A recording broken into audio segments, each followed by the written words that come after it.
नमस्कार। डॉक्टर वंदना रस्तोगी, सह आचार्य संस्कृत, BND राजकीय कला महाविद्यालय चिमनपुरा की ओर से MA उत्तरार्ध संस्कृत की इस कक्षा में आपका स्वागत है। विद्यार्थियों, हम आधुनिक संस्कृत साहित्य नामक प्रश्नपत्र के अंतर्गत राजस्थान के प्रमुख आधुनिक संस्कृत विद्वानों के व्यक्तित्व एवं कृतित्व का अध्ययन कर रहे हैं। विगत व्याख्यान में हमने पंडित नवल किशोर जी कांकर के जीवन परिचय, ग्रंथ लेखन, उपाधि, सम्मान इत्यादि बिंदुओं पर चर्चा की थी।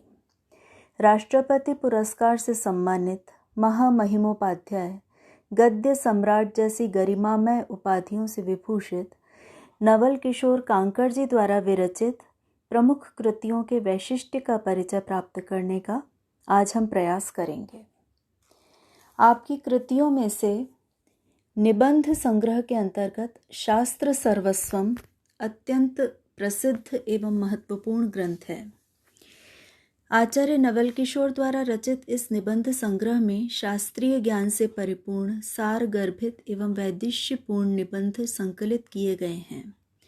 आचार्य कांकर ने इस निबंध संग्रह में निबंधों को वर्ण विषय के आधार पर 3 भागों में वर्गीकृत किया है: वेद विभाग, दर्शन विभाग और साहित्य विभाग।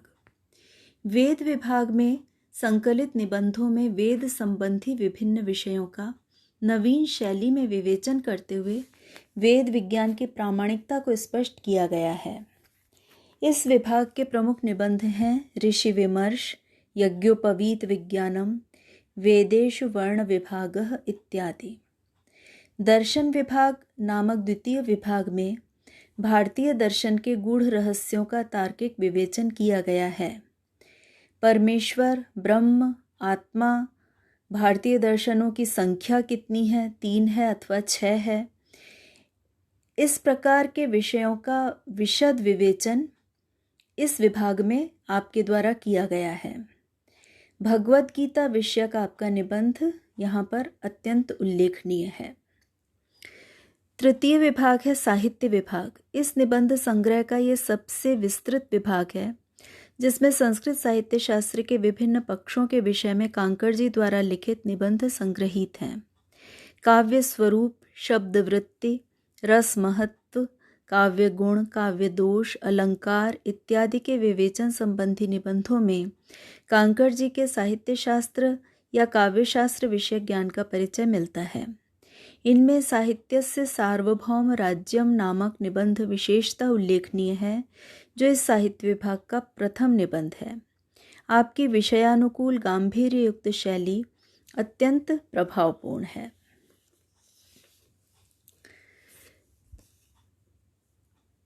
संस्कृत भाषा में आधुनिक कहानी विधा का सफल प्रयोग करते हुए पंडित नवल किशोर कांकर महोदय ने अनेक लघु कथाओं की रचना की है, जिनका समय समय पर भारती इत्यादि संस्कृत पत्रिकाओं में प्रकाशन होता रहा है। आधुनिक संस्कृत साहित्य के अंतर्गत आपकी 2 कथाएं विशेष रूप से प्रसिद्ध हैं: आदर्श कन्या सुकन्या और भ्रातृस्नेह। आदर्श कन्या सुकन्या एक पौराणिक आख्यान पर आधारित अत्यंत रोचक एवं प्रेरणास्पद कथा है, जबकि भ्रातृस्नेह एक सामाजिक कथा है। पारिवारिक कथानक पर आधारित यह कथा मानवीय संवेदनाओं को व्यक्त करती है। इसमें क्षमाशील बड़े भाई के प्रति अकारण द्वेष भाव रखने वाले अनुज के हृदय परिवर्तन का मर्मस्पर्शी वर्णन मिलता है। पंडित नवल किशोर कांकर के कथा लेखन की प्रमुख विशेषताएं हैं: आधुनिक कथा तत्वों का समावेश। आपने देश, काल, वातावरण इत्यादि आधुनिक कथा तत्वों का समावेश अपनी लघु कथाओं में भली भांति किया है। आधुनिक कथा तत्वों के समावेश के साथ ही आपने गद्य लेखन की पारंपरिक वर्णनात्मकता का निर्वाह भी अपनी लघु कथाओं में किया है।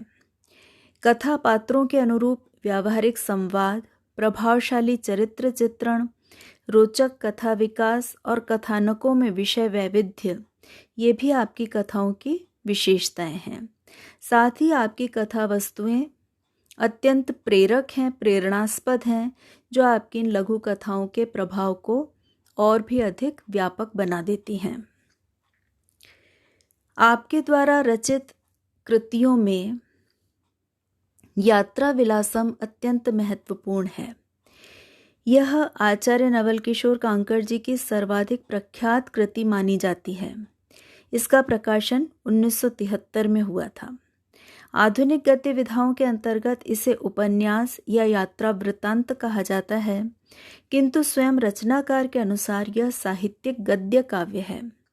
यह कृति उत्तर प्रदेश तथा राजस्थान सरकार द्वारा पुरस्कृत अखिल भारतीय प्रौढ़ संस्कृत गद्य लेखन प्रतियोगिता में प्रथम स्थान के लिए विजेता रही है और विद्वत समुदाय में इसे बहुत प्रशंसा प्राप्त हुई। यात्रा विलासम में गद्य प्रबंध के अनुरूप वर्णन कला विचारशीलता है, वहीं ललित निबंध के अनुरूप सरसता भाव प्रवणता का समावेश भी विद्यमान है। इस प्रकार इस साहित्यिक गद्य काव्य में विद्वत्ता एवं भावुकता का सराहनीय सामंजस्य दृष्टिगत होता है। संस्कृत वाङ्मय में यह ऐसी अनूठी अद्वितीय रचना है जिसमें तीर्थाटन पर्यटन का बहुत मनोरम एवं रोचक वर्णन किया गया है। अतएव इसे यायावरीय साहित्य का अनुपम उदाहरण भी कहा जाता है। दिल्ली गंगोत्तरी यात्रा का सरस सुंदर वर्णन करते हुए कवि ने दिल्ली, हरिद्वार, ऋषिकेश, टिहरी, उत्तरकाशी, गंगोत्री इत्यादि स्थानों के दर्शनीय स्थलों एवं प्राकृतिक शोभा के साथ ही वहाँ के निवासियों के क्रियाकलाप, आचार व्यवहार, रहन सहन इत्यादि का निरूपण किया है, जिससे कवि के व्यापक ज्ञान तथा वर्णन कौशल का परिचय मिलता है। इस कृति में बाह्य परिस्थितियों के साथ ही मानव मन के चित्रण में कृतिकार की सूक्ष्म निरीक्षण दृष्टि भी झलकती है। इस साहित्यिक गद्य काव्य में बाणभट्ट और अंबिका दत्त व्यास की शैली का प्रभाव दृष्टिगत होता है। अलंकार प्रधान समास बहुला पदावली का प्रयोग पारंपरिक संस्कृत गद्य काव्य के अनुरूप है। वहीं अनेक स्थानों पर आधुनिक जीवन से जुड़े शब्दों के लिए नवीन शब्दावली को गढ़ा गया है। जैसे मरुत्तरयानम, मोटर कार के लिए मरुत्तरयानम शब्द का प्रयोग किया है। रेलगाड़ी के लिए रेल शकटिका, रेलवे स्टेशन के लिए कुछ स्थानों पर आपने स्टेशन शब्द का प्रयोग भी किया है और अन्यत्र रेल यान स्थानम। इस प्रकार आपने नवीन शब्दावली को संस्कृत में गढ़ने का प्रयास किया है। यात्रा विलासम में यथास्थान प्रकृति चित्रण, दिल्ली वर्णन इत्यादि किए गए हैं, नगरों के वर्णन किए गए हैं, जिनमें सजीवता और स्वाभाविकता दर्शनीय है। इस प्रकार की अप्रतिम कृति के कारण ही आपको गद्य सम्राट की उपाधि से विभूषित किया गया है, जो कि सर्वथा सार्थक भी है। महामहिमोपाध्याय पंडित नवल किशोर कांकर की सर्वाधिक विशिष्ट एवं महत्वपूर्ण कृति है राष्ट्रवेद। आप इसी ग्रंथ के लिए राष्ट्रपति सम्मान या राष्ट्रपति पुरस्कार से सम्मानित हुए हैं। यह वैदिक काव्य है जिसमें वेदानुकूल भाषा शैली का प्रयोग करते हुए मंत्र रचना की गई है। आपके द्वारा इस राष्ट्रवेद में वैदिक गायत्री छंद का प्रयोग किया गया है, जो 3 चरणों और 24 वर्णों वाला पवित्र छंद है।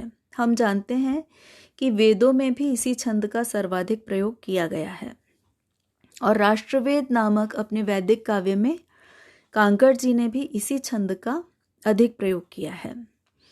राष्ट्रीयता से ओतप्रोत और राष्ट्र गौरव गान से परिपूर्ण इस वैदिक काव्य में 11 सूक्त हैं।